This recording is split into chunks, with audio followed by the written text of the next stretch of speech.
What is up, everyone? It is Diecastbuffet here again. Guys, we have the 2023 Alex Bowman Ally Patriotic Chevrolet Camaro.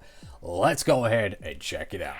Alright, folks, here we go into the Diecast studio. And here is Alex Bowman's Coca-Cola paint scheme from 2023.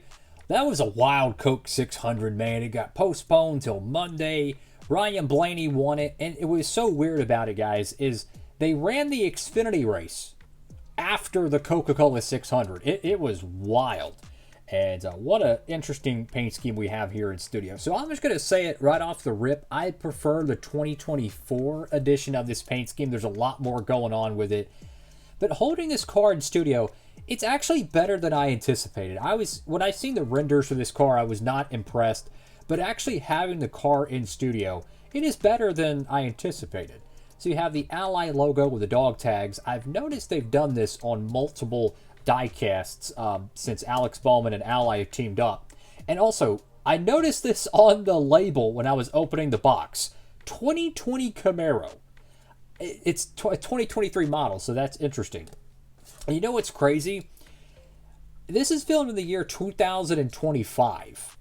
I remember 2020 in NASCAR very vividly. This is like living in 2005 and looking back at the year 2000. That's how fast time is flying, guys. It is insane, halfway through the decade. So this is probably my favorite angle of the car. I love the color, a lot of red, a lot of blue, a lot of design. I feel like there could have been a little bit more done on the top, maybe like a subtle gray camouflage to kind of blend in with the white. That's just my honest 2 cents, but I love the design on the front of the car. That looks really, really cool. Got the 48 right there, Sunoco Hendrick Motorsports. Go to the left side of the diecast. You do have the Patriotic tires. Unfortunately, they're so pixelated, I can't even read them. I think the real cars say Honor and Remember. Could be mistaken on that. Got 48 Ally. Got Goodyear. Got NASCAR 75th anniversary. NASCAR salutes Alex Bowman. B-Post decal. Valvoline. Do it right. HendrickCars.com.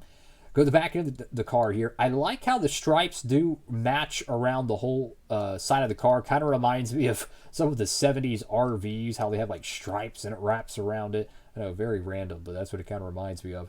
I didn't realize this before, but the back bumper appears to be very dark blue or black. I actually like that. That looks cool. Ally Do It Right Camaro 48 Valvoline. Go to the right side of the diecast. Now there's, I think, 2 or 3 different ways to pick up this car in the 1/64 scale. You can get it in the Gold Series.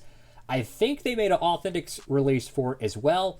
And then you have the Diecast 4-pack that has all of the Hendrick Motorsports paint schemes in one diecast set. So it gives you a ton of options to pick up the Alex Bowman primary or Patriotic car from 2023. Top of the car, you have the inverted 48. That just screams Jimmy Johnson. Like, if you just remove the Ally logos, you cannot tell me that does not scream like 2013 Jimmy Johnson Lowe's white car. Oh my goodness, the nostalgia. Ally Do It Right Bowman, and then Ally Do It Right once again. So as I mentioned at the top of the video, I do prefer the 2024 design much more. I like the detail. There's a lot of graphics going on with it. This one I feel like is a little bit more safe, a little bit more simple. I'm not saying that's a bad thing, but I would prefer a little bit more design on the top of the car. I think like everything else has a ton of really cool designs going on. And in the top of the car, just I think like a very faint camouflage, you know, kind of like transparent so you can't really see it, but if you look hard enough you could see it. I think that might have broken up the paint scheme just a little bit, but regardless, it's definitely a lot better than I anticipated actually having the car in the studio. And that's what makes diecast reviews so fun, is I'll see a diecast render, I'm like, oh boy, it's one of those diecasts. And then I'll get it in the studio, and I'm like, wow, that's actually a lot better than I anticipated. I think this is one of those.